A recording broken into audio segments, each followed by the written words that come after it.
This is Pet Life Radio. Let's talk pets.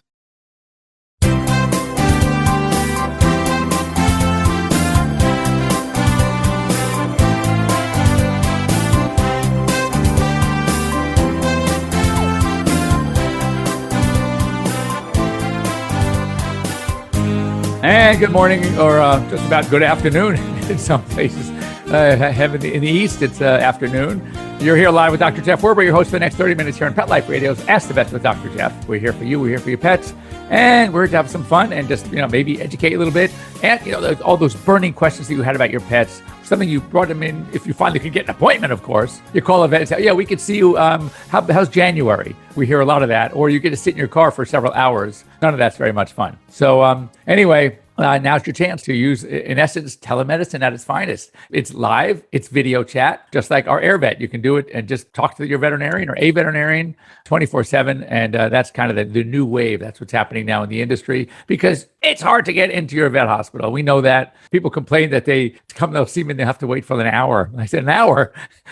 Waiting for an hour is way better than waiting for 2 months. So any questions you may have? Oh, I forgot to undo my phone. That's great. Hold on a second. I'm going to undo my phone because it's going to annoy me. All these things I have to remember to do in the morning. And who uses a house phone anyway? We do still. So that just means when someone calls on the house phone, it means they've already tried us on our cell phones and no one answers. Okay, I'm going to go to the house phone. We'll get you. If I try harder, I'll get you. So anyway, any questions you may have, a couple ways to get a hold of me. First of all, 877-385-8882. Once again, 877-385-8882. That is our toll-free number to get us here at Pet Life Radio. Or you can join us live. You go to PetLifeRadio.com, click on shows, and you scroll down to Ask the Vets with Dr. Jeff.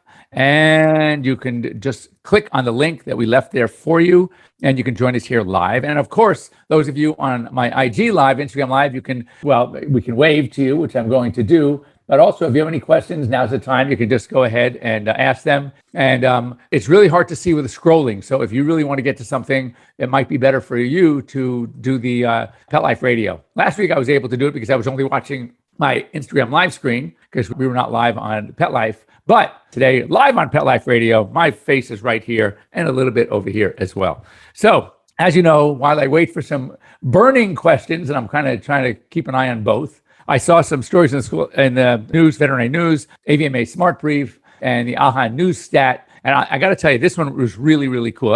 Some of these things I even find very, very interesting. And this is great. Veterinarians in Switzerland performed a balloon valvuloplasty to correct a pulmonary stenosis in a 10-day-old foal, a baby horse, for those of you who don't know that, with congenital heart defect. The team inserted the balloon, used a human valvuloplasty technique in the balloon. It went up through the jugular vein into the pulmonary artery, opened up the stenosis, and this was 2 years ago. The foal is now a filly and is doing just great. She's running and her endurance is normal. Everything is great. And I think that's really cool. And that reminds me of another story, speaking of hearts, that we think here in the United States, we are the most advanced country when it comes to veterinary medicine. Well, there is a veterinarian in Japan who is doing valve transplants, just like they would in a person, open heart surgery, transplanting valves. And one of my patients actually was one of the dogs. It was a Yorkie. She actually flew to Japan. She was there for a few weeks for the surgery and then the immediate post-op. And apparently, from what I can tell, the dog is doing great. It's really fascinating. And because it was in Japan, that surgery, I think she spent about $10,000. Well, I got to tell you, here in the States, you go to it one night in an emergency center, you're going to spend $3,000 and they may not even do anything. So $10,000 really isn't bad at all. So anyway, I think those stories are fantastic. Now, we talked about it briefly last week. I want to mention to it again. So we've heard about this big lepto scare, and leptospirosis is all over the place, especially in the west side of LA. I mean, my son's 2 dogs, my daughter's dog, my other daughter's 4 dogs, my 5 dogs, and all vaccinated because it's a threat. It's not because of other dogs. It's a threat because of what is going on in your environment, in our areas. The rats, the skunks, the raccoons, the opossums, they're all coming into our territory. I mean, coyotes, I see coyotes. Can you imagine coyotes running down Beverly Drive just in Beverly Hills? I mean, it's crazy. But that is what we're seeing. So unlike some of the diseases that we say are lifestyle, lepto used to be lifestyle. But here, the influenza, the flu or influenza virus, the H3N2, H3N8, they are still lifestyle, but because they come from other dogs. The problem is our lifestyle is such that you're going to go to doggy daycare. They're going to go to a dog park. They're going to go to the groomer. They're going to go to boarding when you go out of town. These are all ways that they can get it. And we're seeing more and more cases. So I would recommend speaking to your veterinarian. You'll know about it two ways. Number one, the facility that you're frequenting is going to now not recommend it. They're going to require it. And that's happening. I know of 2 shelters that have had to close down for 2 or 3 weeks because there was an outbreak of influenza. So they can't afford to do that. So anyway, it's very important. There is this question here. How do I find a dog or a house sitter that is reputable? Any animal service reputable. And I will give you some hints about how to do that. So anyway, so others people. So there are others. And one of the things I would tell you to do is talk to your veterinarian. And your veterinarian can put the word out. Your veterinarian, I have 2 friends, and if you're gonna call, go to Deba Free, Debafree, Deb Friedman. I know her, and her daughter does pet sitting. I have one of my clients also does pet sitting. So there are ways to get a reputable pet sitter. I would stay away at first from a Craigslist. I would go to people that you know well and talk to your veterinarian or any animal service that you frequent and you trust. That's who I'd recommend to get some advice. Anyway. So LA County has already seen a number of cases of influenza, and now Santa Barbara County and Santa Maria, the city of Santa Maria, are requiring it as well. All their shelter animals are getting the vaccine. So that's very important. So my recommendation, if your dogs frequent things like that, any facility where there are going to be a lot of other dogs on a regular basis, I would recommend speaking to your vet. And if you are seeing influenza in your area, any reported cases, then I would 100% want to get your dogs vaccinated. Now, also pretty cool. And this was near and dear to me because my Labrador, my last lab, his name was Grover. We did finally have to put him to sleep at 16 and a half. Go find some Labradors that make it to 16 and a half. But at 15, we diagnosed him with a very nasty tumor. It was called a mast cell tumor. Very ugly, very aggressive. It was a grade 3. And it was already ruptured. It was bleeding all over the place. And obviously my choice was, what are we going to do? Are we going to subject him to a long procedure that may not work? He may not even make it. Or are we going to just put him to sleep? Well, guess what? We decided to go for it. Why? Because what can you expect if you don't even try? Within days, I would have had to euthanize him. So I said, you know what? Might he die on the table? Yeah, he might. But his bloods look great for 15. And literally, what a dirty trick. On the day of his 15th birthday, is when I did the surgery. Very long surgery. He did great. We couldn't get it all. I knew I wouldn't, but we got 90% of it. We put him on a drug, and it still is a great drug for mast cell called Palladia.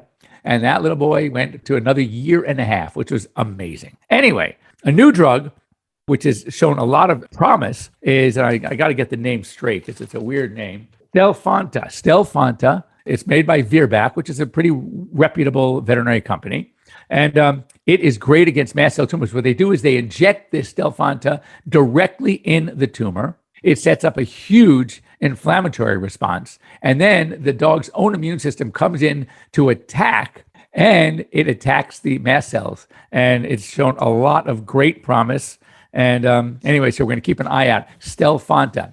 In the meanwhile, Palladia, if you have a dog with mast cell disease, I love Palladia. Very expensive, but you know what? When it adds, not days, not weeks, years, it can, then it's great. Speaking of new drugs, this is a new drug called Hygromycin A. Interestingly, it's a naturally occurring antimicrobial that comes from soil.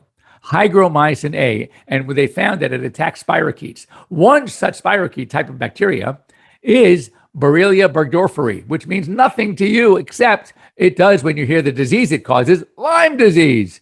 And they're finding that it's a naturally occurring antimicrobial in soil that is very safe, and it works great against Lyme disease, which is just great because there are other antibiotics, by the way, that can work for Lyme. doxycycline for one. But the problem with is that it disrupts the gut flora, and these animals can get kind of sick. They get diarrhea. They stop eating. There are other signs. Again, it's worth it. I mean, for the time it goes through, but then you have to use your medications and to rebalance the gut flora, you put them on probiotics, etc.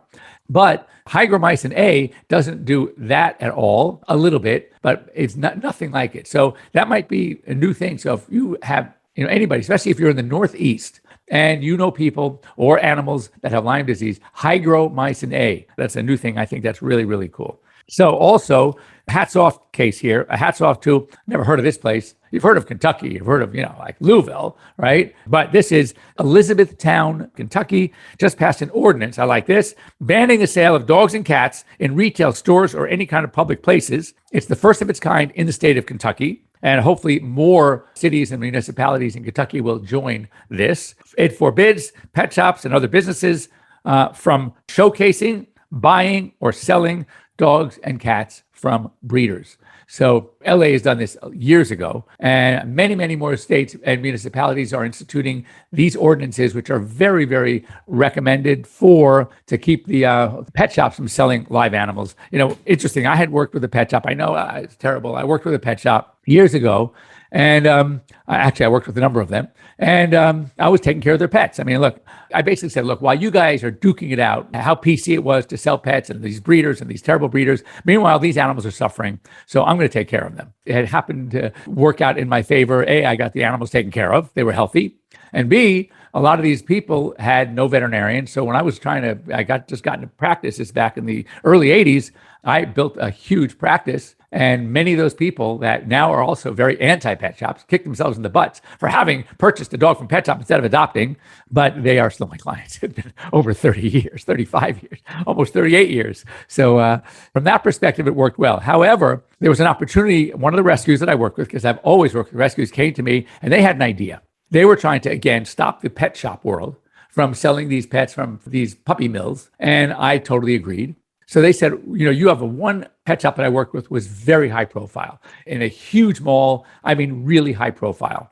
And they said, why don't we work with them and we will get them dogs. We will go take our dogs as they do. They go to the shelters, they adopt, they find them, they save dogs that are on death row. I said, well, we can clean them up. We get a great deal from the city from getting these dogs, and we can fluff them up, make sure they're spayed, neutered, get them their vaccines, and then we can sell them. Because look, you have an adoption fee. You go to any kind of rescue group, you're going to spend a decent amount of money on some of these dogs. Look, they have a lot of costs that go into it. So, it's not going to be thousands like some of these Yorkie, Pomeranian pet shop puppies were. French bulldogs. Well, this is way before Frenchies were popular, but you could sell them for $400 or $500. And, with the guarantee, et cetera, et cetera. And I thought this was great. And none of that, because of the high profile nature of the rescue and the high profile nature of the mall, they were going to have, when they started this, they were going to have celebrities on board. They were going to have news trucks. I mean, it was going to make the news. It was going to be huge. It was the first one that's making this bold move. They will get so much attention, so much press. And I said, you guys, this is great. You really should think about this. No, we don't want to. And meanwhile, guess what? Within a year, they had to close down. So, don't be stupid when it comes to stuff like this. This was like, what an opportunity this would have been for them. So now, finally, a lot of these stores are getting smart and saying, you know what, that's what we're going to do. That is a great model. It's the right thing to do. We can publicize it. We will get a lot of customers. And they become another rescue group, but they just rescue all sorts of different dogs and breeds. So anyway, when we come back, we're going to talk a little bit more, and I would love to get any questions you have. And oh my God, I see Tiffany's there. Hello, Tiffany. This person is fantastic and a dog lover. We love her. I'm just looking at all the names. It's so great. So anyway, don't go away. We'll be right back after these short words, and we'll talk a little bit more. And plus, I want to hear from you. Plus, we're going to talk about Halloween. It's a week away. We got to talk about that as well. See you in a minute.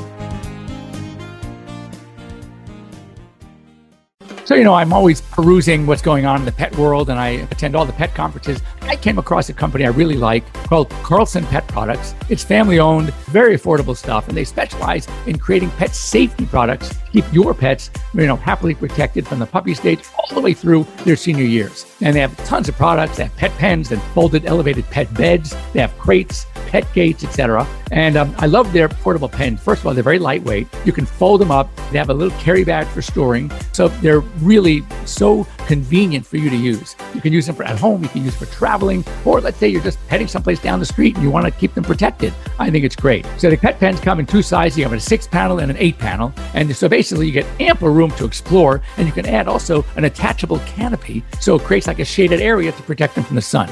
So for more information, you can visit them at carlsonpetproducts.com. You'll get 25% off your order plus free shipping if you use the promo code PETLIFE. That's PETLIFE. You're going to love them.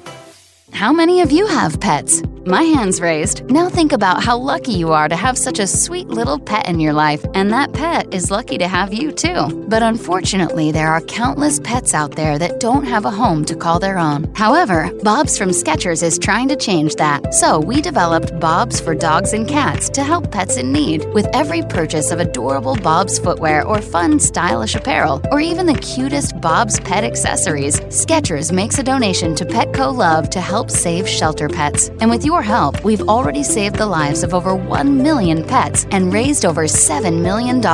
So while you're getting style and comfort with features like Skechers' famous memory foam cushioning, you're also helping to save an adorable pet in need and helping another lucky owner be connected with a future best friend and companion, because happiness is having a loving pet by your side. Find Bob's at a Skechers store, Skechers.com, select Petco locations, or wherever stylish footwear is sold. Let's talk pets. Let's talk pets On Pet Life Radio. Pet Life Radio. PetLifeRadio.com.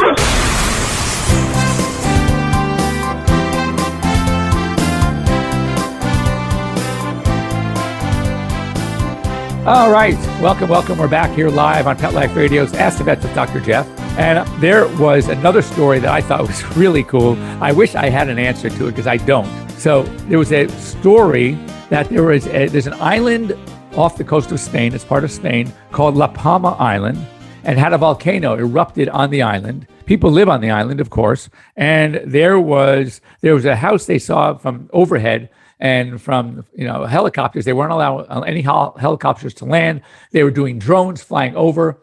There were a backyard with 3 dogs that could not get out, and it was causing a lot of press. So they were literally airdropping through drones, airdropping food, and they were like literally there for several weeks. And they were obviously getting skinny. And so anyway, the drone company offered that they thought they could. There were 3 dogs. They could do a 110-pound drone that can handle at least 110 pounds. And they could drop a net and one at a time airlift via drone these dogs out of the yard.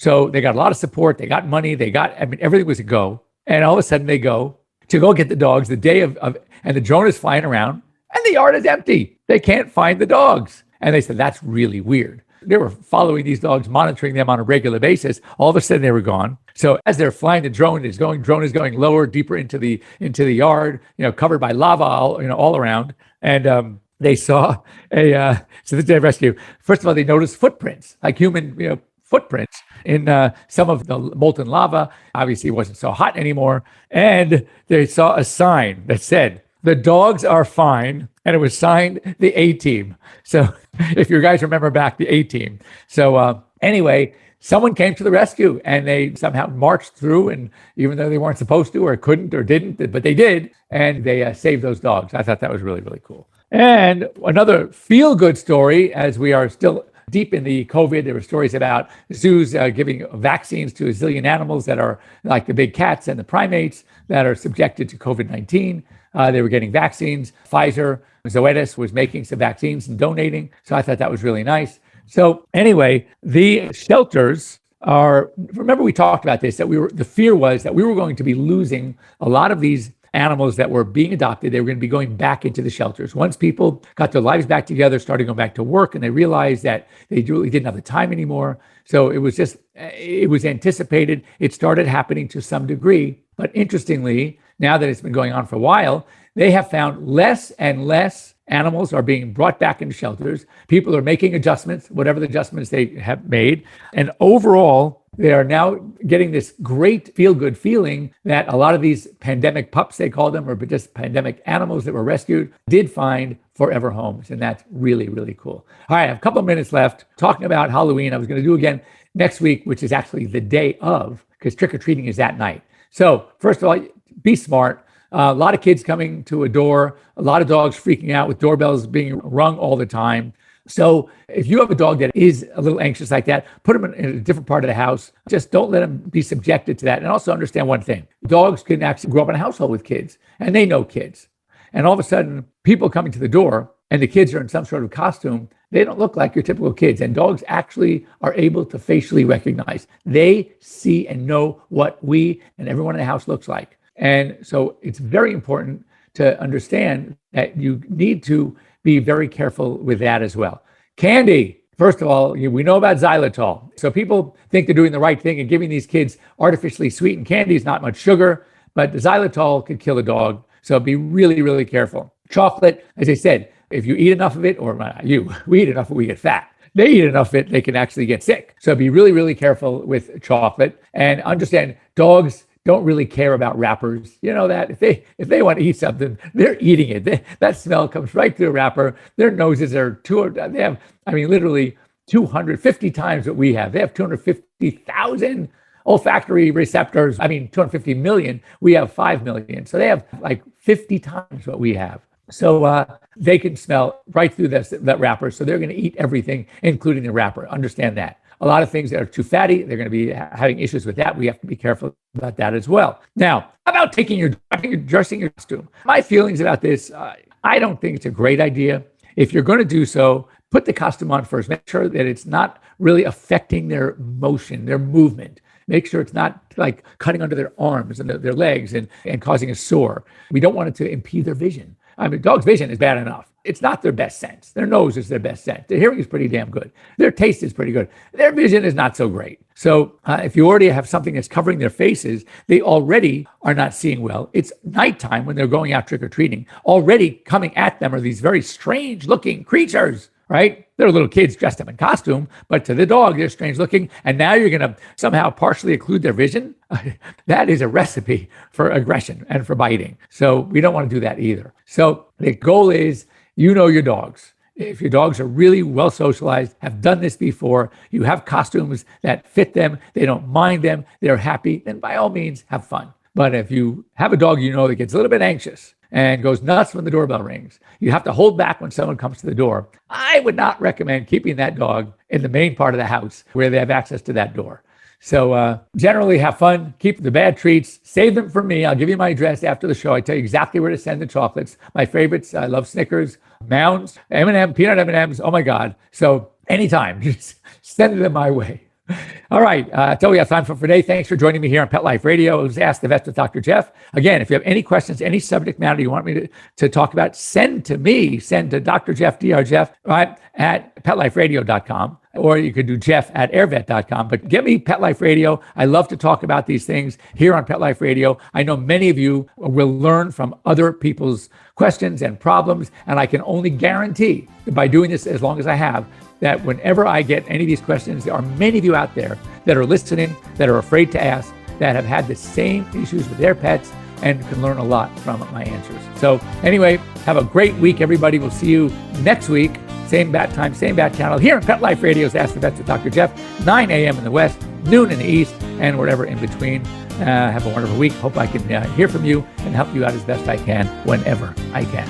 See you soon. Let's Talk Pets, every week on demand, only on PetLifeRadio.com.